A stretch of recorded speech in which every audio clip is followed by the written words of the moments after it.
അസ്സലാമു അലൈക്കും വറഹ്മത്തുള്ളാഹി വബറകാതുഹു.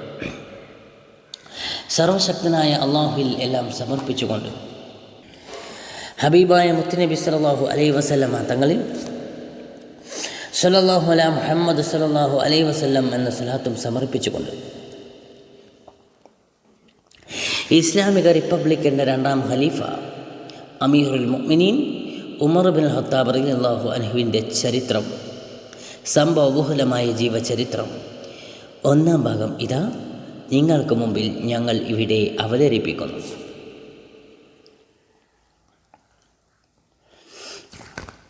അതേ, ഇരുട്ടിൻ്റെ കരിമ്പടത്തിനുള്ളിൽ ലോകമാകെ പുതച്ചുറങ്ങുന്ന സമയം. രാക്കിളികൾ പോലും തങ്ങളുടെ സംഗീതം മതിയാക്കി നേരിയൊരു മയക്കത്തിലേക്ക് വൈകിയിരിക്കുന്നു. കുളിരും കൊണ്ട് മന്ദാനിലൻ എല്ലായിടത്തും ഓടി നടക്കുന്നു. മനുഷ്യനായി പിറന്ന ഒരുത്തനും ഉണർന്നിരിക്കാൻ ഇടയില്ല. ആ കറുത്ത രാത്രിയിൽ ഇരുട്ടിൻ്റെ മൂടുപടം ചികഞ്ഞു മാറ്റിക്കൊണ്ട് വെളിച്ചത്തിൻ്റെ ഒരു കീറ് പുറത്തേക്ക് കാണപ്പെട്ടു. അർദ്ധരാത്രി കഴിഞ്ഞിട്ടും ഇവിടെ ഇങ്ങനെ വെളിച്ചം കാണാൻ കാരണമെന്താണ്? വരൂ, നമുക്കൊന്ന് അന്വേഷിക്കാം. അതെ, യാത്രക്കാർ താൽക്കാലിക താവളത്തിന് വേണ്ടി കെട്ടിയുണ്ടാക്കിയതുപോലെ ഒരു കൂടാരം. ആ കൂടാരത്തിനകത്തു നിന്നാണ് വെളിച്ചം പുറത്തു വരുന്നത്. പുറത്തെ കൂടാരത്തിൻ്റെ അരികിൽ തന്നെ ഒരൊട്ടകം. ഒട്ടകത്തിന് സമീപം അതാ ഒരു മനുഷ്യൻ. അയാൾ അസ്വസ്ഥനായി അങ്ങുമിങ്ങും നടക്കുന്നു. ഇടയ്ക്കിടെ എന്തൊക്കെയെ പിറുപിറുക്കുന്നുണ്ട്. ഇരുട്ടിൽ അയാളുടെ മുഖഭാവം പ്രത്യക്ഷമായി കാണുന്നില്ലെങ്കിലും അവിടെ നിറഞ്ഞു നിൽക്കുന്നത് ആരോടോ ഉള്ള ഈർഷ്യയാണെന്ന് മനസ്സിലാക്കാമായിരുന്നു. പെട്ടെന്ന് ഒരാൾ കൂടിയതാ അങ്ങോട്ട് കടന്നു വന്നു. ആഗതൻ തൻ്റെ കൈവശമുണ്ടായിരുന്ന വിളക്കിൻ്റെ തിരി നീട്ടി ഒട്ടകത്തിന് സമീപം നിൽക്കുന്നയാളെ ആകെ ഒന്ന് നോക്കി. കുശഗാത്രനായ ഒരു ഗ്രാമീണൻ. മുഷിഞ്ഞ് ചീത്തയായ വസ്ത്രങ്ങളാണ് അയാൾ ധരിച്ചിരിക്കുന്നത്. അയാളുടെ മുഖത്ത് എന്തോ കാര്യമായ ഒരു പ്രശ്നം വായിച്ചെടുക്കാം.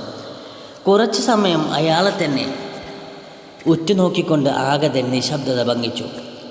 താങ്കൾ എന്തിനാണ് ഇങ്ങനെ വിഷമിച്ചിരിക്കുന്നത്? എന്തോ കാര്യമായൊരു ദുഃഖം താങ്കളെ പിടികൂടിയിട്ടുണ്ടെന്ന് ഈ മുഖഭാവത്തിൽ നിന്നറിയാം. ആഗതൻ്റെ വാക്കുകൾ കേട്ടപ്പോൾ അയാൾക്ക് കോപം അടക്കാനായില്ല. പെരുവിരലിൽ നിന്ന് ഒരു തരിപ്പ് മേൽപോട്ട് കയറി തുടങ്ങുകയായിരുന്നു. ആകെ വിഷമിച്ച് തലമുണ്ണാക്കിക്കൊണ്ടിരിക്കുന്ന സമയം ഒരുത്തൻ കിന്നാരം പറയാൻ വന്നിരിക്കുന്നു. അതോ അടുത്തുകൂടി പറ്റിക്കാനായി വല്ല കള്ളനോ കൊള്ളക്കാരനോ ആയിരിക്കുമോ? അയാൾ ഇപ്രകാരം ചിന്തിച്ചുകൊണ്ട് പറഞ്ഞു, മനുഷ്യ, തനിക്ക് എത്രയും വേഗം ഇവിടെ നിന്ന് പോകുന്നതാണ് നല്ലത്. നിന്റെ ചക്കരവാക്കുകൾക്കൊന്നും മറുപടി പറയാനുള്ള മാനസികാവസ്ഥയിലല്ല ഞാനിപ്പോൾ. താങ്കളുടെ മനസ്സിനെ എന്തോ ഒരു വ്യത അലട്ടുന്നുണ്ടെന്ന് എനിക്കറിയാം. എന്താണെന്ന് തുറന്നു പറയൂ, എന്നാൽ കഴിയുന്ന സഹായം ഞാൻ ചെയ്യാം. അതുകൂടി കേട്ടപ്പോൾ അയാളുടെ കോപം ഇരട്ടിക്കുകയാണുണ്ടായത്. അയാൾ തൻ്റെ അരയിൽ നിന്നും മിന്നിത്തിളങ്ങുന്ന വാൾ വലിച്ചൂരി ബിസ്മില്ലാ നീട്ടിപ്പിടിച്ചുകൊണ്ട് കർക്കശ സ്വരത്തിൽ ആക്രോശിച്ചു. എടോ, മര്യാദയ്ക്ക് സ്ഥലം വിടുന്നതാണ് നല്ലത്. ഇനിയും കിന്നാരം പറഞ്ഞ് നിൽക്കാനാണ് തൻ്റെ ഭാവമെങ്കിൽ നിന്റെ തല നിലത്ത് കടന്ന് പിടയും. ആഗതൻ അത് കേട്ട് അല്പം പോലും പതറിയില്ല. അയാൾ കൂടുതൽ വിനയാന്യതനായി ഇപ്രകാരം പറഞ്ഞു, സഹോദര, എന്താ വിവേകമാണ് താങ്കൾ ഈ പറയുന്നത്? ഞാൻ ഈ അസമയത്ത് ഈ പ്രദേശത്ത് നിന്നും ഒരു വെളിച്ചം കണ്ടതുകൊണ്ട് ആണ് അതെന്താണെന്നറിയാനുള്ള അത്യാഗ്രഹത്തോടു കൂടി ഇങ്ങോട്ട് ഓടി വന്നത്. താങ്കൾക്കാണെങ്കിൽ ഇപ്പോൾ എന്തോ ഒരു അത്യാഹിതം സംഭവിച്ചതുപോലെ തോന്നുന്നു. ഒരു നല്ല കൂട്ടുകാരൻ്റെ ആവശ്യം ഏറ്റവും അധികം ഉള്ള ഈ സന്ദർഭത്തിൽ ഞാൻ താങ്കളെ വിട്ടുപോകുന്നതിൽ എന്തർത്ഥമാണുള്ളത്? അതുകൊണ്ട് പറയൂ, താങ്കളെ അലട്ടിക്കൊണ്ടിരിക്കുന്ന പ്രശ്നം എന്താണ്? എന്ത് പ്രശ്നമായാലും അല്ലാഹുവിൻ്റെ അനുഗ്രഹത്തോടു കൂടി അത് തീർത്തു തരുവാൻ ഞാൻ തയ്യാറാണ്. അതെ, ആഗതൻ്റെ വാക്കുകൾ കേട്ടപ്പോൾ അയാളുടെ കോപം തെല്ലടങ്ങി. ഇയാളൊരു അഭ്യുതാകാംക്ഷയാണെന്ന് തോന്നുന്നു. തൻ്റെ വിഷമതകൾ ഇയാളോട് തുറന്നു പറഞ്ഞാൽ ഒരു പക്ഷേ വല്ല സഹായവും ചെയ്യാൻ കഴിഞ്ഞെന്ന് വരാം. ഇപ്രകാരം ആത്മഗതം ചെയ്തുകൊണ്ടയാൾ തൻ്റെ മനസ്സിനെ നൊമ്പരപ്പെടുത്തുന്ന കാര്യം ആഗതനോട് പറയുകയാണ്: സഹോദര, ഞാൻ കുടുംബസമേതം ഒരു യാത്രയ്ക്ക് പുറപ്പെട്ടതായിരുന്നു. ഗർഭിണിയായ എൻ്റെ ഭാര്യയ്ക്ക് ഇവിടെ എത്തിയപ്പോൾ പ്രസവ വേദന തുടങ്ങി. വേഗം ടെൻ്റ് കെട്ട് ഭാര്യയെ അതിനകത്താക്കി. ഇനി എന്ത് എന്ന് നിസ്സഹായനായി ചിന്തിച്ച് നിൽക്കുമ്പോഴാണ് നിങ്ങൾ വന്നത്. യാ അല്ലാ! അകത്തുനിന്നും ഒരു സ്ത്രീയുടെ നിലവിളി. ആ കരയുന്നത് എൻ്റെ ഭാര്യയാണ്. പേറ്റുനോവാണ്. എന്തും സംഭവിക്കാൻ ഇടയുണ്ട്. ഈ സമയത്തൊരു വയറ്റാട്ടിയെ കിട്ടിയിരുന്നെങ്കിൽ എന്ന് ഞാൻ ആശിച്ചു പോവുകയാണ്. ഈ വിജനതയിൽ ഇവരെ തലിച്ചാക്കി ആരെ അന്വേഷിച്ചു പോകും? എവിടെ പോകും? ഇതൊക്കെയാണ് എൻ്റെ ഹൃദയത്തിലുള്ള വ്യതയ്ക്ക് കാരണം. ആഗതൻ ഇതെല്ലാം കേട്ട് അയാളെ സമാശ്വസിപ്പിച്ചുകൊണ്ട് ഇപ്രകാരം പറഞ്ഞു: എൻ്റെ പ്രിയ സുഹൃത്തെ, താങ്കൾ ഒട്ടും വ്യാകുലതപ്പെടണ്ട. ഈ പ്രതിസന്ധിയിൽ ഞാൻ നിങ്ങളോടൊപ്പമുണ്ട്. അല്പം ക്ഷമിക്കൂ. ഒരു വയറ്റാട്ടിയെ കൊണ്ട് ഞാൻ ഇപ്പോൾ തിരിച്ചു വരാം. അവൾക്ക് ഒരുപാട് പ്രതിഫലം കൊടുക്കേണ്ടി വരുമോ? എൻ്റെ കൈവശമാണെങ്കിൽ കാര്യമായി ഒന്നുമില്ല. അങ്ങനെ പ്രതിഫലം വാങ്ങുന്ന വയറ്റാട്ടിയെ അല്ല ഞാൻ കൊണ്ടുവരുന്നത്. അവർ ഒരിക്കലും പ്രതിഫലം ആശിക്കുകയില്ല. ഇത്രയും പറഞ്ഞുകൊണ്ട് ആഗതൻ ഇരുട്ടിലേക്ക് ഊളിയിട്ടിറങ്ങി.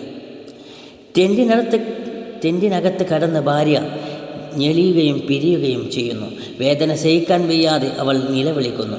ആ ഭർത്താവിൻ്റെ ഹൃദയം പിടയുകയായിരുന്നു. പക്ഷേ ആ വിഷമവൃത്താന്തം അധിക സമയം നീണ്ടുനിന്നില്ല. അപ്പോഴേക്കും അകലെ നിന്നും റാന്തലിൻ്റെ വെളിച്ചം ദൃശ്യമായി. ഒരു പുരുഷനും സ്ത്രീയും തങ്ങളുടെ കൂടാരം ലക്ഷ്യമാക്കി നടന്നു വരുന്നത് അയാൾ കണ്ടു. അടുത്തെത്തിയപ്പോൾ പുരുഷൻ മുമ്പ് വന്ന് തിരിച്ചുപോയ ആളാണെന്ന് മനസ്സിലായി. അയാളുടെ കൈവശം എന്തൊക്കെയോ ചില സാധനങ്ങളുണ്ട്. സ്ത്രീ വന്ന പാടെ കൂടാരത്തിൻ്റെ അകത്തേക്ക് കയറിപ്പോയി. പുരുഷൻ തൻ്റെ കൈവശമുണ്ടായിരുന്ന ഭക്ഷണ സാധനങ്ങൾ അയാൾക്ക് നൽകി. വിശപ്പ് തീർന്നപ്പോൾ അയാൾ ആഗതനോട് ചോദിച്ചു: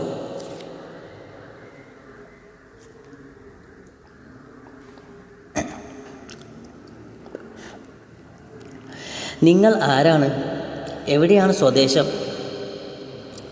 ഞാൻ മദീനത്ത് തന്നെയുള്ള ആളാണ്. എൻ്റെ യജമാനൻ്റെ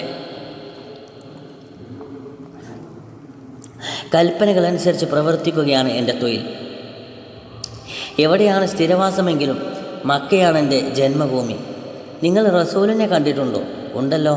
ആഗതൻ താൻ വിചാരിച്ചതിലും മാന്യനാണെന്ന് ആ ഗ്രാമീണൻ തോന്നി. ഭാഗ്യവാനും. കാരണം റസൂൽ തിരുമേനി സല്ലല്ലാഹു അലൈഹി വസല്ലമ തങ്ങൾ നേരിൽ കണ്ടിട്ടുണ്ടല്ലോ. അയാൾ വീണ്ടും ആഗതനോട് ചോദിച്ചു: നിങ്ങൾ ഖലീഫ ഉമറിനെ അറിയുമോ? അറിയും. ഖലീഫയുടെ സ്വഭാവം ഭരിക്കാനാണെന്ന് എല്ലാവരും പറയുന്നത് ശരിയല്ലേ? വളരെ ശരിയാണ്. അവർ രണ്ടുപേരും ഇങ്ങനെ ഓരോന്ന് സംസാരിച്ചു കൊണ്ടിരിക്കുന്നതിനിടയിൽ